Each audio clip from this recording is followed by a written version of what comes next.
Hello, good afternoon from South Africa, and welcome back to my channel. My name is Olivia. If today is the first time of seeing my face, welcome. I'm happy to have you here, and please consider subscribing. Hit on the subscribe button. It's totally free, and when you do, please hit on the bell sign. That's why you'll be notified whenever I post a video. Okay, thank you so much. Thank you to all my returning amazing subscribers. I love you all. You guys are amazing. In today's video, I just want to ramble, chit chat, whatever you call it. Do you think African men are selfish, or do you think it's the norm, it's the way things are supposed to go? Okay, so the reason I'm making this video, actually, I watched a video that Adaeze made, and if you don't know Adaeze, she's an amazing Nigerian content creator, and she's also a mom of 3. She just put to bed of a bouncing baby girl, beautiful girl. Okay, so check her out in her channel. So Adaeze was just vlogging, and she was talking about how she went to get an IUD after 6 weeks of putting to bed, okay, which is normal. It's normal when you get to the hospital after your 6 weeks appointment. The first thing the doctor will tell you is, what family planning method are you people planning? Are you planning to do an IUD, or do you want to use contraceptives, like the tablet one or whichever one? They will share talk about family planning to you, and I have a problem with that, because normally the doctor is like looking at you as a woman, like you're the one that is supposed to actually take care of yourself, when the do that is to be done is you and your husband that will be doing the do. So why do men not get involved with things that have to do with family planning and some kind of things in the family? I find it very, very disturbing, and I'm thinking, for me, I think it's not right for you as a woman, after putting to bed, yes, you're the one that is going to carry the baby and all that. Why should you be the one having the burden of the contraception and everything? Okay, so Adaeze was like saying that it's nothing, like she used to be scared of contraceptives, but she's no longer scared of it, being that she rather put this contraceptive and go through whatever it is, which is not really a lot for her, than having another baby, which is understandable. That's not my point exactly, but my point is this: a lot of women are scared of contraception. They are scared of this family planning. They're scared of mirena, including myself. I remember when I had IUD. Oh my God, this is my beautiful face. Pimple, like acne everywhere, hormonal acne. I was having instant headache, although I was studying then, so I can't really attribute the headache to my maybe studying so hard after a long time, you know, or if it was the contraceptive. But mirena is, for me, I used mirena, and mirena is hormonal, and it can give you all those pregnancy hormones, or you know, so it can be strong. So I'm thinking in my mind that maybe it was actually that mirena that was giving me those symptoms. So, and a lot of women have had horrible experiences with contraceptives and IUDs and properties and all whatnot, but they still put it. Why do they put it?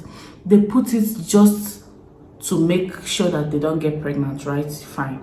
How are they going to be pregnant? Is it not when they have intercourse with their husband that they will be pregnant? Yes, but the burden of that part of their family life lies on their shoulders as women, so much that they have to do something about it, or they are on their own. But that's why I'm thinking I don't think it's right, actually, if you look at it very well. Yes, because you will see an Oyibo man, you know, let me just use Oyibo as a point of discussion right now. If you go to JS backstage, yeah, shout out to you, girl. They had a video where her husband had a vasectomy.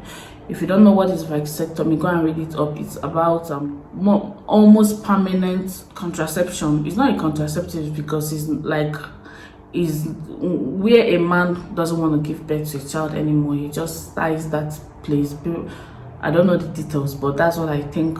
When a man that has vasectomy will not be able to, you know, have a woman pregnant again, except he goes for the reversal, okay, which is also a surgery. So, but he did it. That was one of their story time. But my point is, Oyibo men do it. Like, they take that part of the burden for you as a woman and take it out of your shoulders. Okay, don't deal with the hormones, and don't deal with the headaches, and don't deal with the problems that comes with IUD. Let me just do a vasectomy and take that out of you. Then you now gradually be living your life, okay? Isn't it's me and you that is supposed to be doing the do. African men will never do it. My friend was telling me a gist. Hey God, I laughed and I'm like, hey God, I don't know. A friend of hers is married. Her husband previously had, I think, 2 or 3 kids before they got married. You know, he was previously married. Then they got married and they now have, I think, 3 or 4 kids as well. Now she was like, she doesn't want to give birth again. Then she told her husband, sweetheart, why not get a vasectomy now? Bear in mind, or mind you, that the man in question is already over 50, but the man refused. Say, with vasectomy, I beg, I'm not going to do that. My point is this: what is a 50-year-old man still doing with that part of his life? You know, you have children from 2 different women even. What is he doing with that part of his life? Since you know that you can easily take that part out of your life and you know, give your wife less burden of taking medications or tablets or unwanted pregnancy. But African men do not do it. Oyibo men normally do it like it's a normal thing for them. Guys, tell me, what do you think about this? I just said let me come and chit-chat this with you guys. And honestly, when it comes to African cultures, a lot of things, or the way the average African boy child is raised, I do not like. If God gives me a son tomorrow, I'm just going to try and reorient my son, because you will not see an African man do some things. He will say, don't you know I'm a man? Don't you know in my culture, men don't do this. Women are supposed to do this. They will have their high horses like this, their shoulder like this. Honestly, it baffles me. Some men will tell you that they are not supposed to cook. That is only women that are supposed to cook. Or they are not supposed to take care of children. Or don't you know that my father did not cook for my mother? Or don't you know that I'm the head of the family? So you should succumb. You should relax. It's your responsibility. Like, some African men, not actually all, but a good number of them, let me not say all, but a good number of them think as though that some of these tough things are supposed to be for the woman. A woman is supposed to be an object, while a man is supposed to be the boss. If you have a son, try and reorient your son. Try and raise your son to know that women are not objects. Try and raise your son to know that there are some things you can actually sacrifice for your wife. Not only a woman sacrificing for you. You know, in the African culture, if a man is not able to probably father a child, let me put it that way, the woman will be generally supportive and all that. If it's the case of that the woman is not able to father a child, the man will kick the woman out or go and marry another wife. Like, I have a cousin of mine, his wife is having a little fertility issue. For all I know, it's just a small fertility issue that the woman is having. The man just kicked her out, and the man is actually in a position to be able to do some fertility treatments, but he will not do that. You know, most African men are like that.